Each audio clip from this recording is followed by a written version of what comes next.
Good morning, it's Bank Holiday Monday. I'm feeling a bit more optimistic about Flair. I don't know why. She's going to be going into the mechanics on Wednesday.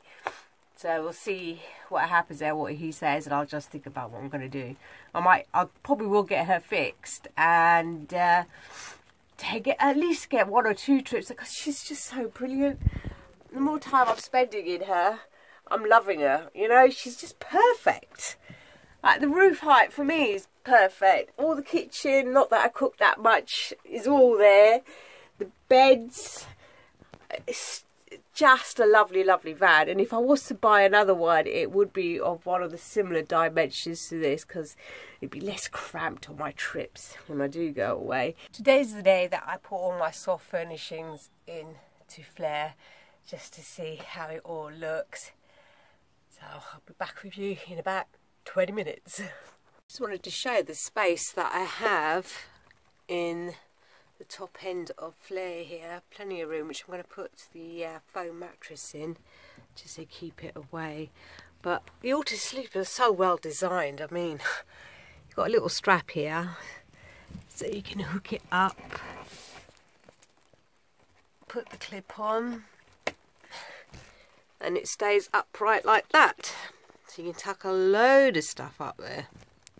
So I've put my single bed foam mattress up and tucked away. In Flair I've got this privacy screen, a blind, which the previous owner had put up. And I think it's such a fantastic idea. So that's the back units of Flair. So I can pull this down, and it closes off the kitchen from the dining area. I'm giving Flair a hoover up before I put all the soft furnishings in. But isn't that brilliant? Right, this is what this end of Flair looks like. This is the driver's side. And she's got 2 useful cabinets under here where I can store things. The gas bottles are actually underneath there too. And then you've got a handy little storage cabinet over here with a seat belt. So I'm going to put my cushion up there.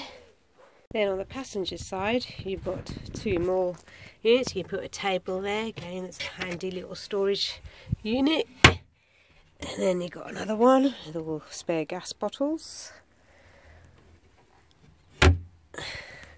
My back cushions on, and they are attached to this wooden plank that comes along the length of the back of this area with snap-on buttons which were attached to the seat. You can see that I can remove all these covers and the old ones are retained underneath. So that just clips on there to keep it secure. That's how it's looking at the moment. All the cushions, seats have a Velcro running along the side that attached to another piece of Velcro on top of that unit. So that's a handy little design.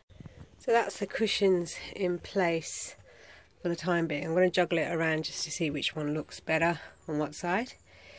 I wouldn't advise to go particularly for this kind of lovely material, to be honest, for a camper van, because the gold threads in there, if they do fray, that's it. It's a goner. But because I can replace these covers fairly easily, it won't take me long to stitch up another pair if that does happen. But yeah, I'm quite happy with it so far. Now to put the front seat cushion cover over, which was just a very simple construct. It's like an envelope design, so just pull it over the top, stitch on either side, and hey presto. So we'll put that on now. Right, the front seat covers have been put on. I've gone for a gold look. Made it a bit too big on the side, but I can live with that. I need to make the bottom half, but I can do that another time. And now I need to put the curtains along these rails. One of them is going to be a bit of a problem. The curtain rails in these auto sleepers have got these little plastic nodules, and what you have to do is to hook a piece of string or something similar over the top. Literally just hang it off there. So I sewed in a piece of string and I'm gonna hook them on. It was difficult. Until I find a better solution, I'll stick to this. Right, I made this sort of bunting to put on top of the railing there.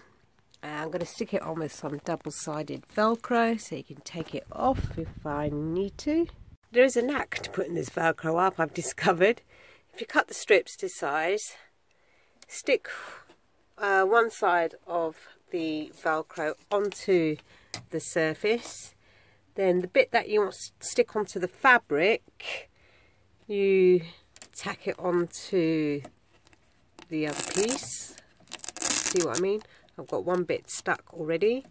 Put the facing Velcro bit over the top. Press it all down. And then peel the sticky back off. You know where I'm going with this? And then get the fabric that you want to stick up. And then stick it there. So you should get the right position. So I'll carry on. So that's the bunting up with the curtains. I just put a few tassels there. But putting up the curtains was the hardest, I think. And because I had to hand stitch them all, because the fabric was just way too thick for my little machine. So they took me days to do. And attaching it all onto these little hooks is not much fun either. But I'm glad it's all done now. And having this just hides all the shit that's going on underneath. Okay, I'm sitting in Flair. I've just put the soft furnishings in her and she's looking absolutely lovely. Oh, I just noticed I've got a wonky little bunting. I had to make this all out of the scrap material that I had left from the cushions, and none of them are like of a particular good size. This is the best I can do. I can always modify it on my, if I go on any trips. But got all these in. I'm very, very, very happy with her. And now to hand stitch the curtains onto the back windows. They have these rails, so you have to stitch it on. So I'm going to do a running stitch across there to keep them secure. So I finally stitched in my curtains into the rail. So now it frames off that nice stencil very well. And the gold paint on the white metal, I think that works really well. I've varnished all the cupboards up, so they're all a bit of a darker colour. And then, ta-da! There is all my cushion seats, all reupholstered. And this material, I mean, I could just sit here for ages and just look at the shimmer on that. And that's the back seat cover. And then on this side, I've got those. And painted all that down. And I've got my curtains hanging up. And I've got my little valance that I made to cover up all the bodge jobs that I've done on it. So that's my Van Flair done for now. Ow, just hit my head. But I think she's looking rather spiffing at the moment. And I'm very happy with the cushion seats, even in the front passenger seats. It's the carpet next. But this is it for now, until she goes into the mechanics on Wednesday to see what's up with her. So, thank you all for the lovely comments. They're well appreciated. I'm sitting in Flair. I've just put the soft furnishings in. So she's looking well, dandy. All the comments and the positive feedbacks that I got from the videos, I took on board. So she's going into the mechanics on Wednesday. And fingers crossed it's not such a big job. And then I'll decide from there on what I'm going to do. I'm loving her, to be honest. It's just perfect for me. I can do so much with her. So, fingers crossed, yeah.